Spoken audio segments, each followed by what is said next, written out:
그 5월달 어버이 주일을 우리가 지냈지만 그래도 이렇게 시니어들이 온세대 연합 예배를 섬겨 주셔서 너무 감사한 마음입니다.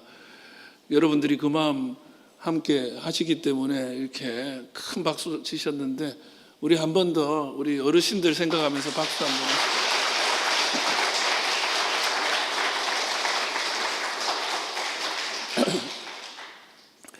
네, 오늘은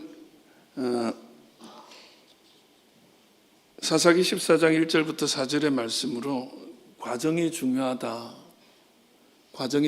이런 말씀으로 함께 나누기 원합니다.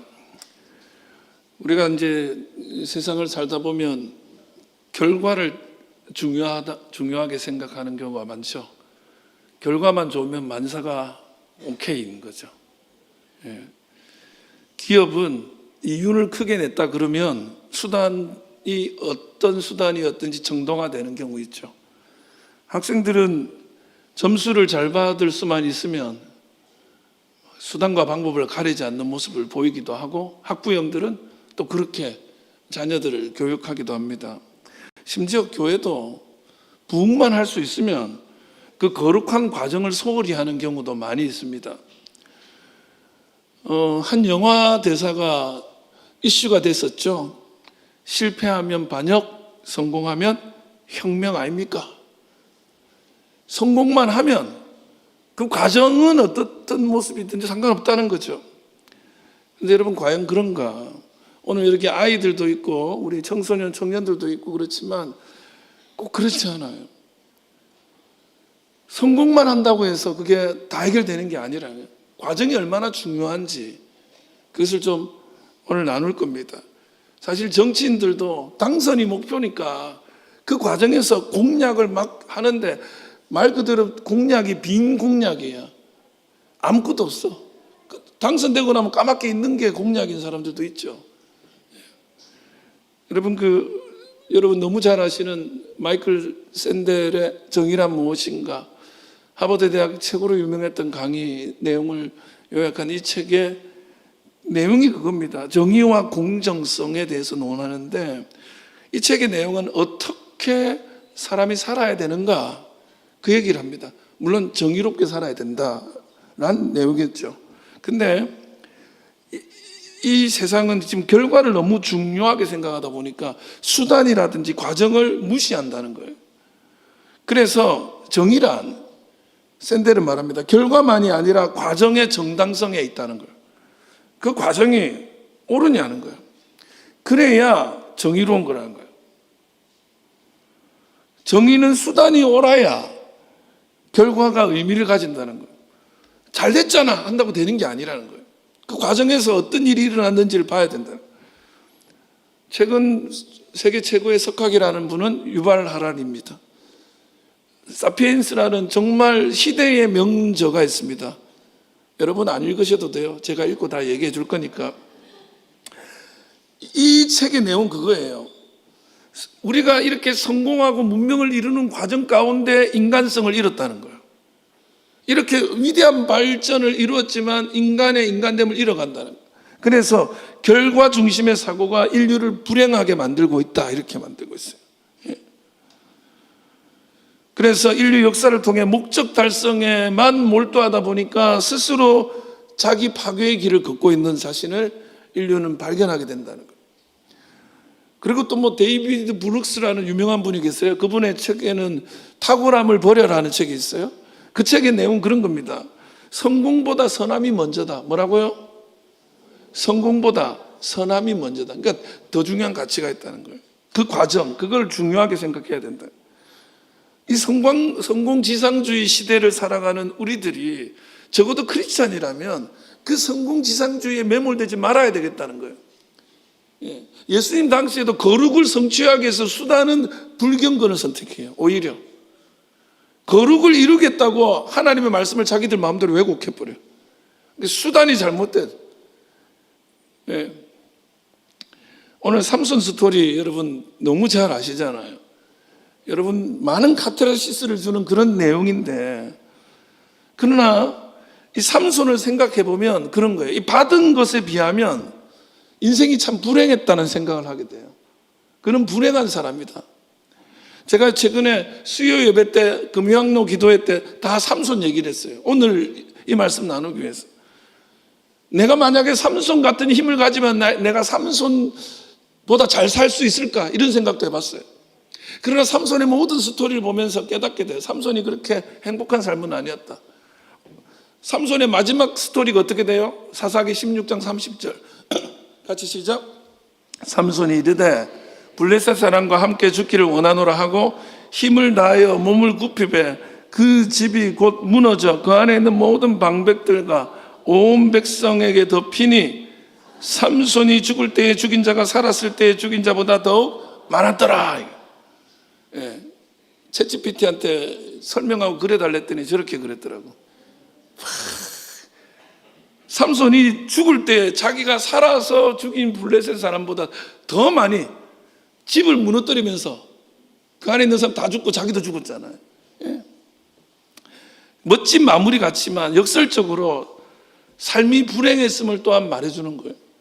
눈알 뽑히고 머리털 다 깎이고 아주 비참한 신세가 되기도 하잖아요. 사실 이 삼손의 모습을 통하여서 우리는 알게 돼요. 삼손은 결과보다 과정이 하나님 앞에 복되지 못했다는 걸 우리는 알게 됩니다. 만약에 그의 삶의 여정이 거룩했으면 더욱더 아름다운 결과를 만들어낼 수 있었을 텐데 이렇게 비참하게 자기의 마지막을 마무리하는 걸 보게 됩니다. 사사기 14장은 삼손의 출생 스토리에 이어서 삼손의 본격적인 이야기가 나오는 거예요. 오늘 우리가 읽은 본문이. 근데 13장에 마지막 단어가 뭐냐? 말씀이 뭐냐? 13장 25절이에요. 같이 한번 읽어봐요. 시작. 소라와 에스다올 사이 마하네단에서 여호와 영이 그를 움직이기 시작하였더라. 삼손에게 여호와 영이 움직이기 시작했대요. 하나님이 일하기 시작하셨어요. 그런데 그리고 나서 첫 번째 행동이 오늘 본문이야. 여호와의 영이 삼손을 붙잡고 움직이기 시작하고 나서 첫 행동이 뭐냐? 이방 여자 찾아가서 결혼하자는 거예요. 저는 여러분 있잖아요. 이스라엘 백성 특히 나실인을 이렇게 엄격히 거부된 이 행동을 여호와의 영이 임하고 나서도 아무렇지도 않게 했다는 거에 마음을 이렇게 주목합니다. 여러분 우리가 있잖아요. 제가 목회해 보니까 하나님이 목회자로 부르셨는데도 가다 보면 목회자를 분명히 하나님이 역사하고 함께 하시는데도 불구하고 하나님 뜻에 합당하지 않은 일들을 하는 목회자 많이 봤어요. 뭐 어떤 경우에 최근에는 교회에서 목사들이 이게 무슨 정치 선동 장소도 만들잖아요. 예. 여호와 영이 분명히 그들과 함께 하는데도 불구하고 하나님의 뜻이 아닌 쪽으로 살 수 있어요. 여러분들도 마찬가지예요. 장로로, 권사로, 집사로, 그리스도인으로 불렀는데 하나님이 분명히 함께하는 영인 하나님의 영이 함께하는데도 불구하고 하는 일이 하나님의 뜻 안에 있지 않은 경우도 많이 있어요. 목사가 하는 말이 진리가 아닐 때도 많아요. 예. 여러분들도 그걸 이렇게 검증하셔야 돼요. 아, 저 말이 하나님의 뜻인가? 목사가 지 하고 싶은 얘기 하는가? 그걸 알아야 돼요. 그래서 저는 이 삼손의 모습을 보면서 야, 하나님의 영이 그를 움직이기 시작하고 나서 첫 번째 한 일이 하나님 마음을 불편하게 하는 거예요. 제가 목회하면서 무슨 일을 했는가 돌아보는 시간이기도 하고 여러분의 인생을 돌아보는 시간이 되기도 하고 앞으로 삶을 바라보는 시간이 될 수 있기를 바랍니다. 자, 그렇다면 결과만을 중시하고 있는 이때에 과정이 거룩해지고 과정이 아름다우려면 어떻게 해야 되는가? 첫 번째 뭐냐면 눈에 보이는 게 전부가 아니라는 걸 알아야 돼요. 여러분 같이 합시다. 눈에 보이는 것이 전부가 아니다. 그래서 저는 이렇게 말하고 싶어요. 눈으로 보지 말고 심장으로 보세요. 심장, 하나님이 우리를 보듯이 심장으로, 가슴으로 세상을 볼 수 있기를 바라요.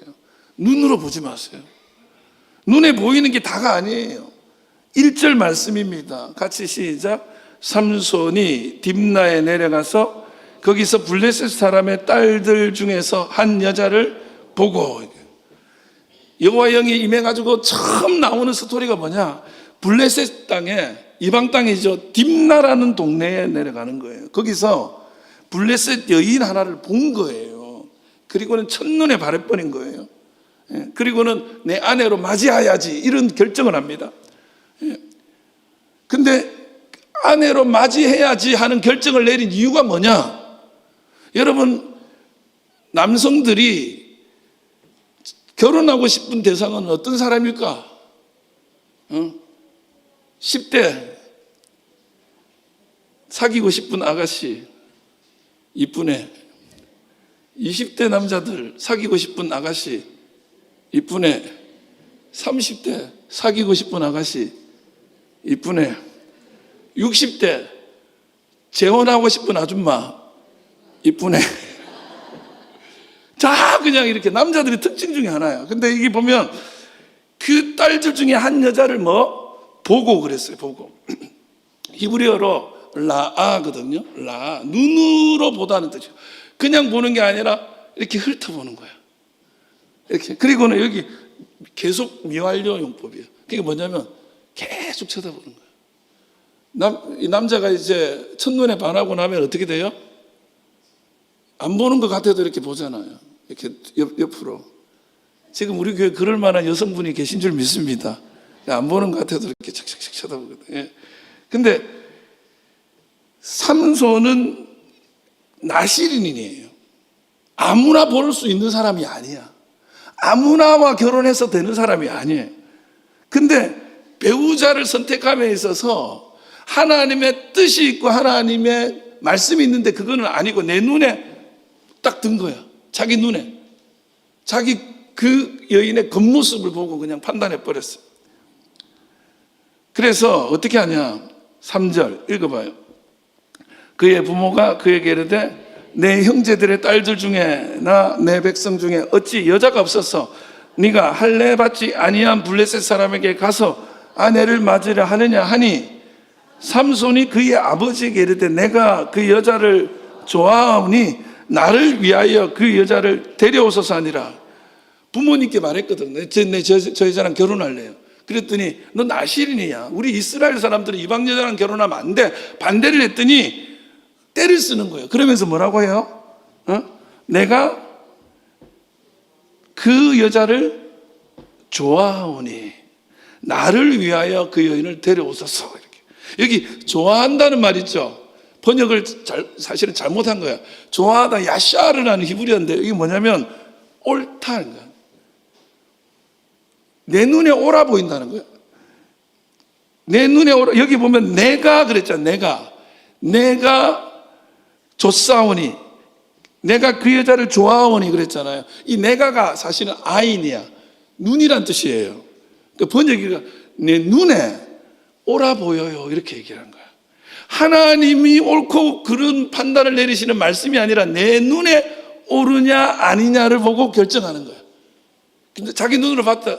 저 여자가 내 인생의 여인이야. 옳아 보여. 그렇게 판단한 거예요. 아버지 그래서 저 여자랑 결혼할 테니까 데리고 오십시오. 근데 이 모습이 당시 이스라엘의 모습이었어요. 사사기 17장 6절이에요. 같이 시작. 그때에는 이스라엘에 왕이 없었으므로 사람마다 자기 소견에 옳은 대로 행하였더라는 거야. 뭐라고? 자기 소견에 옳은 대로. 똑같은 말이에요. 옳아 보이는 거, 좋아 보이는 거. 근데 이 소견이라는 말 있죠. 소견. 히브리 말로 아인이에요. 똑같은 말이에요. 눈이란 뜻이에요. 눈으로 보다. 내 눈에 옳게 보인다는 거예요. 그러니까 그때 당시 이스라엘 사람들이 어떤 시대였냐면 자기 눈에 옳아 보이면 그냥 그것이 하나님이 좋아하느냐 하나님이 반대하느냐는 관심 없어. 내 눈에 오르면 됐던 시절인 거예요. 여러분 오늘날 좀 그런 거 있어요. 다 자기 판단에 오르면 그냥 그게 정의야. 예. 14장 7절도 읽어봐요. 시작. 그가 내려가서 그 여자와 말하니 그 여자가 삼손의 어디에 들었더라? 눈에 들었더라. 이 삼손 스토리에 계속 나오는 말이 눈이에요. 눈. 내 눈에 좋아 보여요? 내 눈에 들었어요? 한눈에 반했어요. 그래서 삼손이 마지막에 눈이 뽑힙니다. 여러분, 여러분의 눈을 믿지 마세요. 그 눈이 보는 것들은 겉으로 보이는 것 뿐이에요. 그래서 창세기 3장 6절 보십시오. 시작. 여자가 그 나무를 본즉 먹음직도 하고 보암직도 하고 지혜로 할 만큼 여자가 그 열매를 따먹고 자기와 함께 있는 남편에게 주매 그도 먹은지라. 여자가 그 나무를 뭐한즉? 본즉 보니까 먹음직도 하고 보암직도 하고 자기 소견에 옳은 대로 내 눈에 좋아 보이는 대로 이거 전부 같은 말입니다. 예. 여러분, 눈에 보이는 것으로 모든 것을 판단하지 마십시오. 좋아 보이는 것, 그것보다 더 중요한 게 있어요. 내 눈에 보이는 것이 아니라, 겉으로 보이는 것이 아니라 진짜 봐야 될 게 있는 거예요. 기독교는요, 눈의 종교가 아닙니다. 기독교를 종교라 그런다면, 기독교는 귀의 종교예요. 말씀의 종교잖아요. 듣는 거예요. 눈에 보이는 세상의 것들에 유혹당하고 눈에 보이는 것들이 아무리 그럴듯해 보여도 결국 들리는 하나님 말씀을 믿어야 되는 거예요. 저는 여러분이나 저나 내가 가지고 있는 내 관점이라는 안경을 벗고 하나님의 말씀의 안경을 쓸 수 있기를 주의 이름으로 축원합니다. 내가 지금 가지고 있는 정치적인 관념의 안경도 벗고 내가 좋아하는 어떤 내 취향이라는 안경도 벗고 하나님의 말씀의 안경이 여러분에게 씌워지기를 주의 이름으로 축원합니다. 너무 겉으로 그럴싸한 거에 미혹당하지 마시기 바랍니다. 십자가의 안경을 쓰셔야 돼요. 말씀의 안경을 쓰셔야 돼요. 그래서 옳고 그름을 판단할 때, 좋고 나쁜 것을 판단할 때 내 눈에 좋아 보이는 것이 아니라 말씀에 좋아 보이느냐, 하나님의 뜻에 좋아 보이느냐. 여러분이 세상을 판단할 때요, 하나님의 뜻에는 이게 옳으냐 그르냐로 판단하십시오. 미움보단 사랑을 선택하는 거예요. 그럼 사랑을 말하는 쪽이 옳은 거예요. 저는 우리의 눈이 새로운 시선으로, 하나님의 시선으로 변화되기를 주의 이름으로 축원합니다. 겉으로 보이는 게 다가 아니야. 두 번째, 사소한데 인생을 낭비하지 말라는 거예요. 여러분, 인생을 지나보면 알게 돼요. 인생은 참 어떻습니까? 빠릅니다. 오늘 시니어 어르신들이 이렇게 섬기지만 아까 우리 김신익 장로님이 기도할 때 눈 뜨고 일어났더니 벌써 이 자리입니다.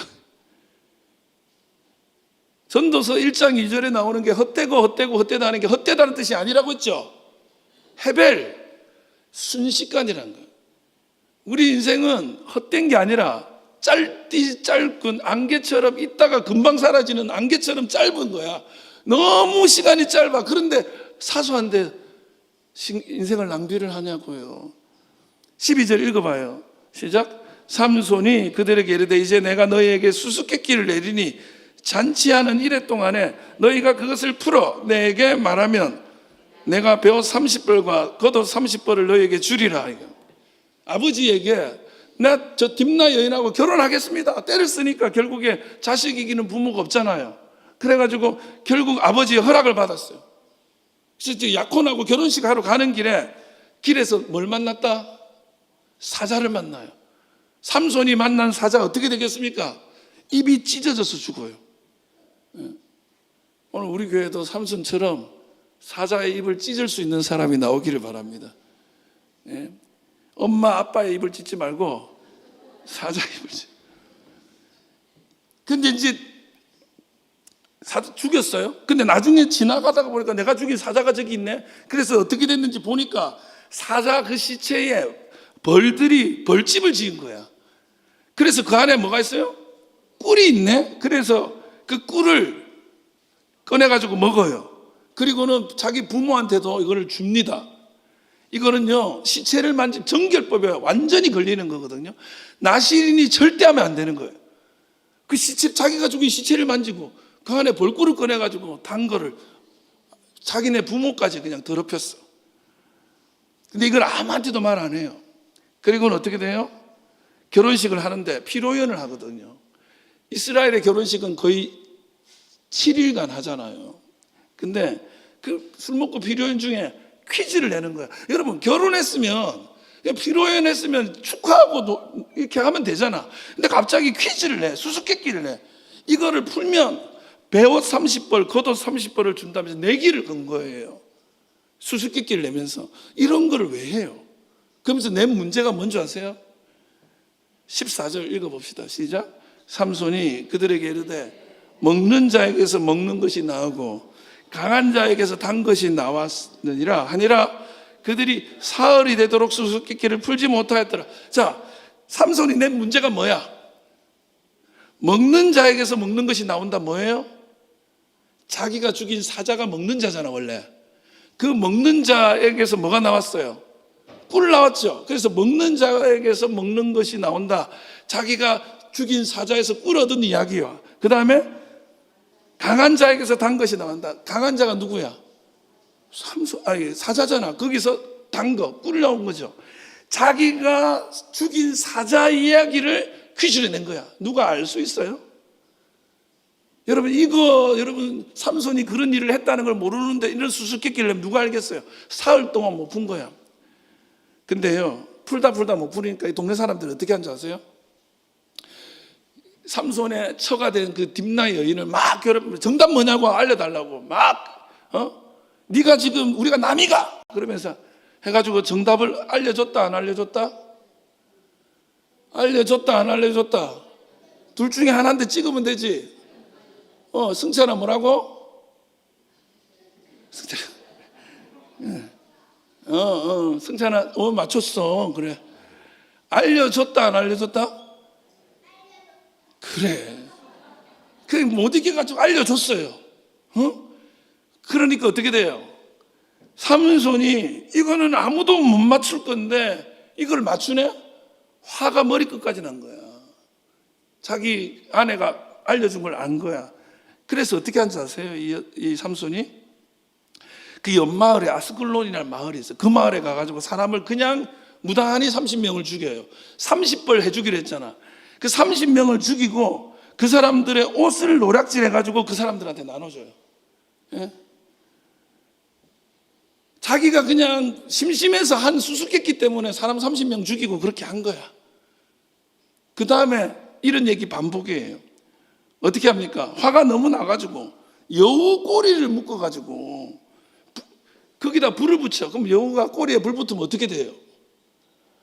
뜨거우니까 온 동네 돌아다니겠지. 그러면서 막 불이 다 타는 거야. 그 다음에 무슨 얘기 나오는지 아세요? 삼손과 들릴라 얘기 나와요. 그러니까 삼손은 하나님께서 거룩한 사명을 위해 주신 은사, 그것이 강력한 힘이었잖아요. 그거를 이런 하찮은 일에 낭비하는 거야. 자기 분노를 죽이고 분노를 터뜨리는 데 사용하고 재미삼아 수수께끼 내는 데 사용하고 지나가는 사자 죽이는 일에 사용하고. 그래서 삼손이 역사에 등장하자마자 한 일부터 죽을 때까지 한 일에 보면 사명을 붙잡은 일이 없어요. 그냥 자기 분노, 자기 화, 자기 복수 이것만 계속해. 성경에 보면요, 삼손이 진짜 한 문장이라도 이 백성을 구원해달라고 하는 기도를 하는 적이 없습니다. 삼손의 인생은 딱 두 가지예요. 하나는 뭐냐? 태어날 때부터 어마어마한 하나님의 능력을 받았다는 이야기, 하나님이 어마어마한 은사를 주셨다는 이야기 하나와 또 하나 뭐예요? 그 어마어마한 은사를 사명에 사용하지 않고 사사로운 일에 허비했다는 이야기가 이 두 이야기밖에 없어요. 네? 여러분, 우리가 돌아보면요, 삼손 같은 분들이 많아요. 삼손 같은 은사는 많은데 그 은사를 엉뚱한 데 허비하는 분들이 많아. 사단의 목표가 뭔지 아십니까? 우리가요, 우리의 신분 의식을 잊은 채 삼손처럼 인생을 이렇게 낭비하며 허비하며 사는 게 사단의 목표입니다. 사단이 이런 거야. 더도 말고 덜도 말고 삼손처럼만 살다 죽으라는 거야. 기분 좋잖아. 너 통쾌하잖아. 하고 싶은 얘기 다 하고. 사탄이 이렇게 속삭이는 거예요. 예수님이 공생이 시작하는데 뭘 그렇게 뭐 복잡하게 하냐. 그냥 십자가고 뭐고 다 내려놓고 그냥 돌을 떡으로 만들어. 그럼 끝이잖아. 이렇게 유혹하는 거예요.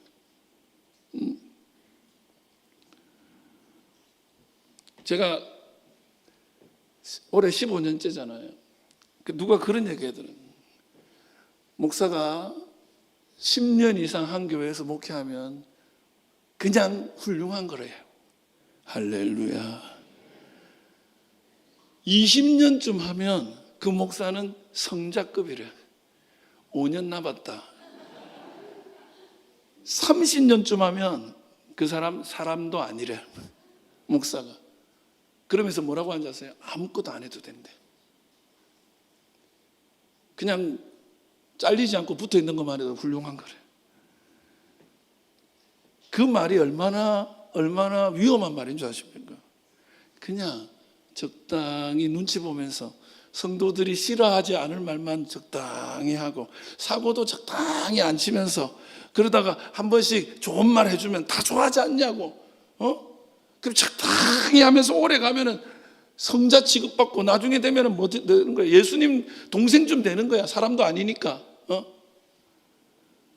여러분, 하나님께서 우리에게 주신 사명이 있는데 하나님 우리를 구원만 하신 게 아니에요. 사명도 주셨어요. 근데 그 사명을 잊고 적당히 내 인생 마무리하면서 그냥 그 즐거운 게 좋은 거 아니야? 인생 뭐 있어? 이러면서 그냥 그렇게 사는 거예요. 여러분 보십시오. 신혼 초에 왜 싸웁니까? 싸우는 이유 뭔지 아세요? 싸우는 이유가 대부분 비슷해요. 치약을 왜 그렇게 짜냐는 거야. 이 싸움으로 이혼한 집이 한두 집이 아닙니다. 치약을 왜 끝에부터 막 이렇게 안 짜고 중간에 짜냐는 거야. 짜도 돼! 그렇게 짜도 돼. 그거 안 중요해. 미안해요. 내가 양말이 왜 어떻게 됐다고?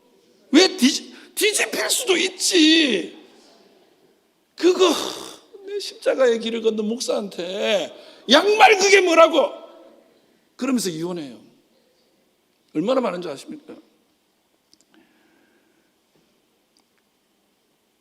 제가 제일 웃겼던 게 뭐냐면 그 순대를 어디다 찍어 먹는 거로 싸우다가 이혼한다는 거야. 아니 순대를 어디다 찍어 먹어야 돼요?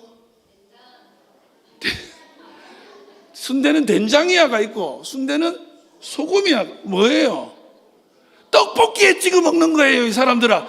그래.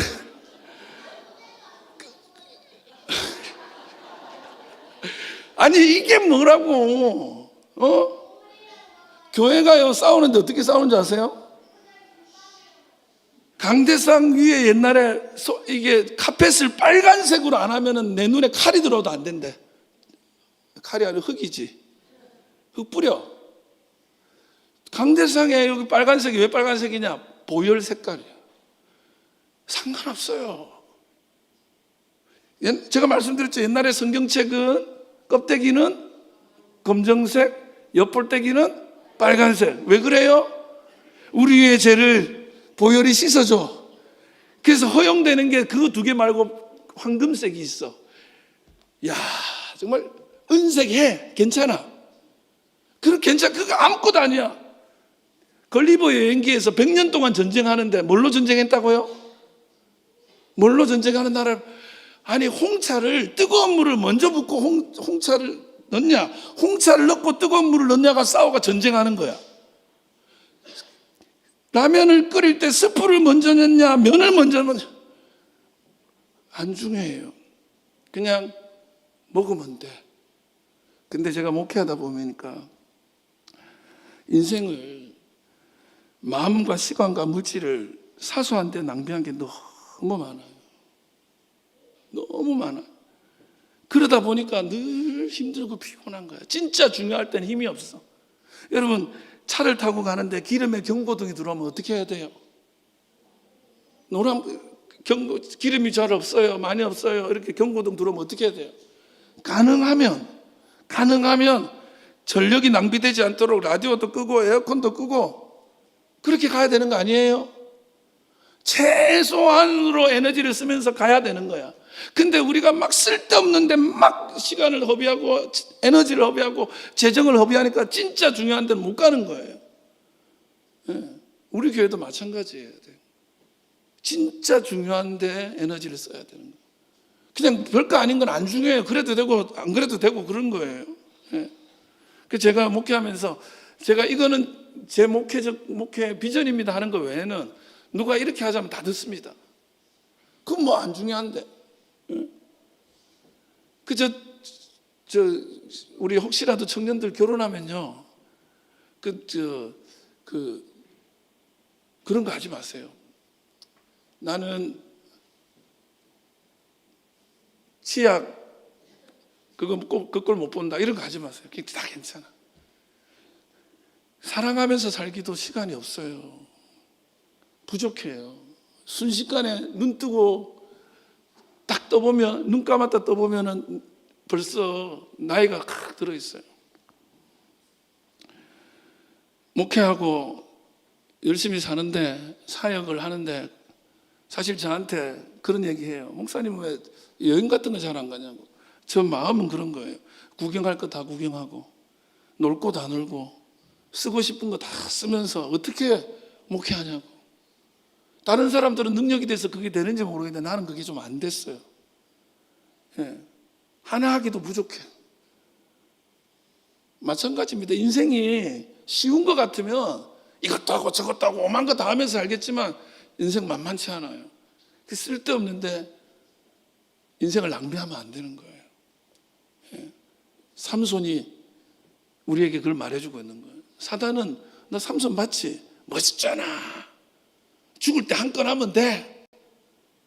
그러면서 유혹하는 거죠. 마지막으로 짧게 할게요. 약점을 방치하면 안 돼요. 우리 인생이 정말 그 과정도 아름다워지려면 결과가 더 멋지게 나올 수 있게 만들려면 약점을 절대로 방치하지 마십시오. 이 부분이 삼손에게 가장 큰 실수입니다. 사사기 16장 1절 우리 수요 예배 때 얘기했던 삼손과 들릴라 얘기 중에 하나예요. 자, 시작. 삼손이 가사에 가서 거기서 한 기생을 보고 그에게로 들어갔더니 그랬어요. 여기 삼손이 가사에 가서 한 기생을 보고 히브리 말로 아까 봤던 거 있죠. 딥나 여인을 보고 똑같은 단어예요. 거기다 미완료 시제예요. 계속 쳐다보고 똑같은. 삼손은 딥나 여인을 선택해서 인생을 한번 실패를 했어요. 근데 그 실수를 또 하는 거야. 그때도 눈으로 보이는 것으로만 판단했어. 근데 들릴라라는 유명한 기생이 있는 거야. 너무 이쁘대. 그 여자를 만나려고 저 북쪽에서부터 평양에서부터 부산까지 온 거예요. 그 부산까지 오는 와중에 블레셋 사람들이 소문이 나가지고 저 우리 원수 삼손이가 우리 동네 다시 나간다. 근데 무서워서 죽이지도 못하는 거야. 근데 이 들릴라 집에 들어갔다가 어떻게 돼요? 어떻게 됩니까? 다 알죠? 자기 힘의 비밀을. 삼손의 힘의 비밀이 어디 있어요? 하나님이잖아, 하나님. 근데 머리카락인 걸로. 그래서 말해서 머리카락이 잘리고 나서 어떻게 돼요? 눈 뽑히고 다 되는 거예요. 이전에도 그 여인을 보고 그랬는데 또 보고 같은 실수를 또 하는 거예요. 여러분, 우리가요, 내 약점이 있어요. 내 연약함이 있어요. 누구보다 자기가 제일 잘 알아. 학생들한테 물어보세요. 너 어느 과목이 제일 못해? 이렇게 물으면 다 알아요. 수학이지? 그렇잖아요. 근데 안 봐도 나는 알아. 수학. 근데 어떤 애는 수학은 잘한대. 근데 얘는 국어를 못한대. 저는요, 수학, 물리, 화학 이런 거 엄청 좋아했어요. 근데 저는 지리를 그렇게 못해요. 도대체 몰라요. 뭔 말인지 알아들을지, 위치 뭐 이런 거. 그 동네 특산물 아무리 외워도 안 외워져요. 그래서 맨날 길 잊어버리고 하는 거예요. 근데 자기 약점이 있잖아. 그러면 그 약점을 개선해야지. 그래서 내비게이션이 나왔을 때 신의 선물 저에게 주신 거예요. 예. 얼마나 좋아요. 그게 난 내비만 믿고 간다. 예? 근데 내 약점이 이건데 그걸 뻔히 아는데 그걸 그냥 방치해 두는 거예요. 그 때마다 그것 때문에 문제되는 거예요. 삼손이 그랬던 겁니다. 여러분 꼭 기억하세요. 한 번 실수하면 실수인데 두 번 하면 습관이고요. 세 번 하면 자기 자신입니다. 한 번 하면 실수예요. 그럴 수 있어. 두 번 하면 습관 되는 거예요. 근데 세 번 그러면 그거는 자기가 그런 사람인 거예요. 핑계대도 소용없어요. 저는 오늘 우리 장유중앙교회 지체들이 내 인생의 여정이 결과보다 더 아름답기를 소원한다면 자신의 약점을 파악하시고 그 약점을 관리를 할 수 있는 지혜가 있기를 주의 이름으로 축원합니다. 예. 그래서 싸울 때, 부부간에 싸울 때 싸움의 그 어떤 스토리를 기록해서 한번 보세요. 결국 주제는 똑같아. 똑같은 말하고 똑같이 변론하고 똑같이 방어하고 똑같이 공격해요. 같은 얘기를 계속 하는 거예요. 안 그래요? 저도 맨날 우리 사모님 아니고 다른 여자랑 안 살기 때문에 모르겠는데 내가 한두 번 얘기했냐 이거야. 이게 똑같은 거 아니냐는 거야. 저는 어떤 식으로 항변하는 줄 아세요? 저는 이래요. 나 편 좀 들어주면 안 되냐고. 제가 늘 항변하는 게 내 편 좀 들어주면 안 되냐고. 저는 절대로 사모님이 제 편을 들지 않아요. 엄청 냉정해요. 네. 아들일 때는 아들 편이고 성도님일 때는 성도 편이고 길에 가는 아저씨일 때는 아저씨 편이야. 와 진짜 하나님 한 분밖에는 내 편이 없습니다. 근데 이 스토리가 98년 결혼해가 여태까지 똑같아요.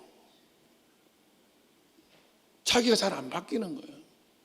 같은 실수를 계속 반복하고 같은 이야기를 끊임없이 하면서도 바뀌지 않는 자기예요.